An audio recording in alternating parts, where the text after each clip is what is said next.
André Adoul, le servir en sa présence, deuxième partie, l'ouvrier.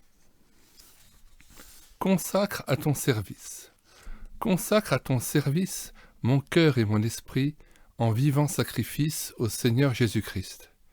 Accepte mon offrande, ô Jésus, Fils de Dieu, et que sur moi descende la flamme du saint lieu. J'abandonne ma vie sans regret ni frayeur, à ta grâce infinie, ô mon libérateur. Qu'un feu nouveau s'allume par ton amour en moi, et dans mon cœur consume ce qui n'est pas à toi. Viens Jésus, sois mon maître, par ton sang racheté, à toi seul je veux être, et pour l'éternité, Théodore Monod, 1874. L'ouvrier est plus que l'œuvre. Je n'ai pas eu la pensée de savoir parmi vous autre chose que Jésus-Christ et Jésus-Christ crucifié, 1 Corinthiens 2, verset 2. C'était à l'occasion d'une retraite. Pour étoffer le programme de l'après-midi, les responsables m'avaient invité à donner un bref aperçu de ma vie d'évangéliste itinérant, ce que j'acceptais volontiers. On n'a pas roulé de paroisse en paroisse sans avoir des choses intéressantes à raconter. À la fin de mon exposé, je reçus un choc salutaire en considérant mon auditoire. Il me regardait avec admiration, apparemment émerveillé par tout ce qu'il venait d'entendre. En peu de temps, j'étais devenu à ses yeux un chrétien d'élite, un travailleur infatigable, hautement spirituel. Certes, mon exposé était véridique. Je n'avais rien inventé ou déformé, et pourtant j'étais mal à l'aise, car l'ensemble de mes propos ne sonnait pas très juste. Je sortais de ma prestation un peu trop auréolée pour ne pas être troublé intérieurement. Repris par Dieu, je dus avouer publiquement que ma vie n'avait pas été aussi dense, ni aussi belle que j'avais pu le laisser croire. Pensez donc, j'avais rappelé en moins d'une demi-heure des faits qui s'étalaient sur quelques 35 années de vie itinérante. Surtout, j'avais mentionné de belles choses, uniquement les faits exceptionnels qui avaient ponctué trop rarement sans doute mon ministère, laissant naturellement dans l'ombre ce qui était moins glorieux. Pour rétablir la vérité, force me fut d'évoquer mes périodes de sécheresse et de découragement, telle dispute avec des frères en la foi m'a lâcheté dans nombre de circonstances. Ah, comme j'étais loin de ressembler à l'apôtre dont le souci constant était que personne n'ait à son sujet une opinion supérieure à ce qu'il voyait en lui ou entendait de lui. 2 Corinthiens 12, 1.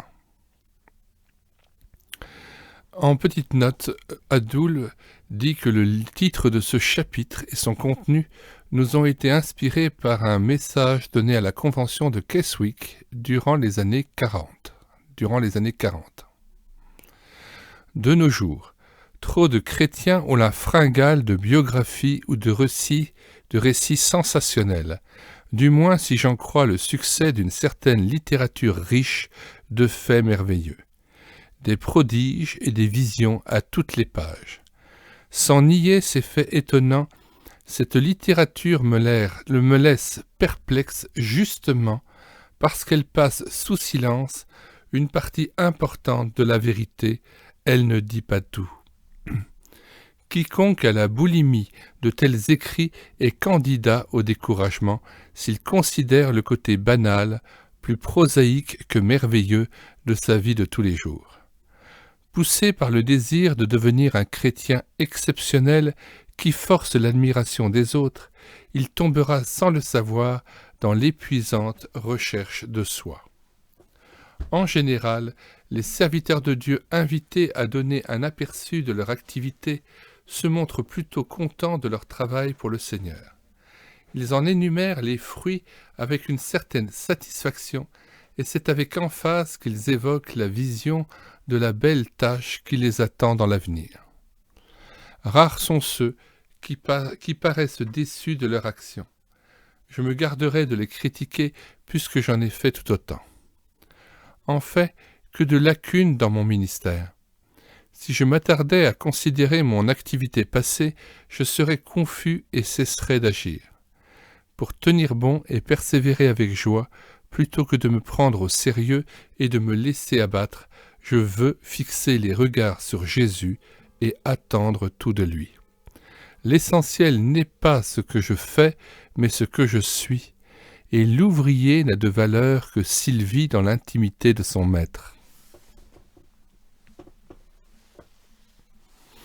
Oui, l'ouvrier est plus que son œuvre. D'ailleurs, si l'œuvre était primordiale, pourquoi Jésus n'aurait-il consacré qu'une partie minime de sa vie à annoncer la bonne nouvelle, alors qu'il est resté quelque 30 ans dans l'anonymat à seconder Joseph, son père adoptif, charpentier de son état? Pourquoi le Père aurait-il jugé bon de retrancher son fils de la terre à l'âge où il était le plus apte à accomplir sa mission? Pourquoi Étienne, cet homme puissant en œuvre, aurait-il été enlevé si tôt alors que l'évangélisation du monde était à ses débuts? Pourquoi, au travers des siècles, des ouvriers d'élite ont-ils été fauchés prématurément? Oui, pourquoi? Après tout, les chrétiens les plus féconds ont fait bien peu de choses pour démanteler les forteresses de Satan et fait avancer le règne de Dieu.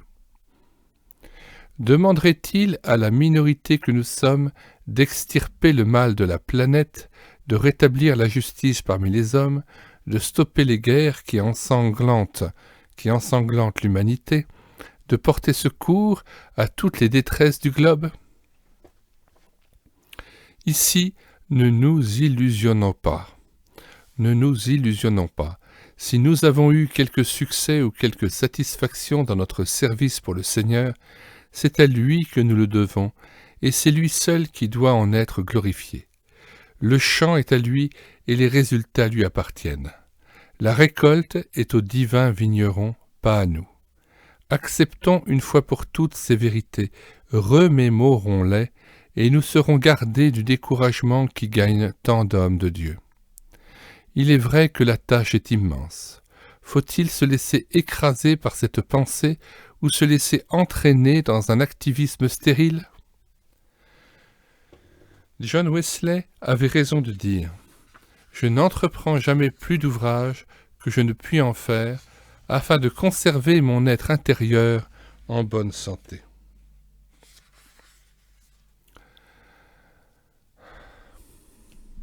Notez le motif qui le poussait à mesurer son activité, la bonne santé de son être intérieur. Nous pouvons perdre un temps précieux en nous attelant à n'importe quelle tâche, en chargeant indûment notre programme sous prétexte que l'heure est avancée et que le monde va à la dérive. Il me semble utile ici de relever le message d'un évangéliste de l'Ouganda, un gagneur d'âme bouillant pour son maître, qu'il m'a été accordé de la joie de connaître. Voici ce qu'il disait, rapporté dans la petite brochure éditée par la Ligue en 1960. « Nous voudrions voir Jésus. » Notre service, disait-il, ne doit pas occuper la première place dans notre vie, sinon il est malédiction. Il fut un temps où j'étais écrasé à la vue des multitudes qui périssent.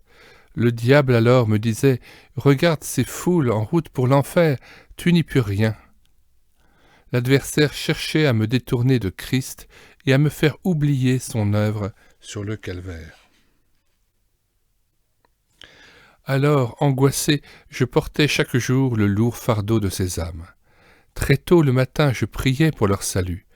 Je n'avais pas tort de les porter ainsi devant Dieu, car, plus que jamais, je crois qu'il faut intercéder sans relâche pour les perdus. Toutefois, je commençais à penser que mon succès d'évangéliste, ainsi que le salut des pécheurs, dépendait de l'intensité et de la longueur de mes supplications. Je m'aperçus bien vite que mes prières n'étaient pas à la bonne place. En vérité, je comptais sur mes prières, c'est-à-dire sur moi-même, plutôt que de me confier en celui qui répond à la prière. Je pleurais beaucoup, Souvent le soir, j'étais fatigué après une journée de lutte harassante. Résultat, le lendemain, je me levais plus tard. Au lieu d'être debout à 5 heures du matin, comme à l'ordinaire, c'était hélas plus de 6 heures. Alors, navré, je me disais, c'est raté. Toute la journée, ça ira mal. Fébrile, j'ouvrais ma Bible, espérant rattraper le temps. En vain. Mon cœur était agité, j'avais perdu ma paix. Souvent ma femme, juste à ce moment-là, m'appelait pour l'aider. Je me fâchais contre elle, les enfants criaient, tout allait de travers. Le diable, qui ne désarmait décidément pas, me susurrait constamment « c'est raté, c'est raté ». La prière est une chose excellente pourvu qu'elle soit à la bonne place dans ma vie. Je n'ai jamais cessé de prier, mais je reste persuadé que les personnes ne seront pas sauvées à cause de mes prières, mais à cause de Jésus qui exauce mes prières, des prières tellement imparfaites. Je prie parce que j'aime Jésus. Question. Êtes-vous vraiment satisfait de votre activité pour le Seigneur et conscient que l'ouvrier est plus que son œuvre? Croyez-vous que Dieu veut vous employer dans ce vaste champ qu'est le monde? Êtes-vous un ouvrier actif dans sa moisson? Avez-vous demandé avec insistance à Dieu d'envoyer des ouvriers dans sa moisson? Pourquoi ne le feriez-vous pas aujourd'hui?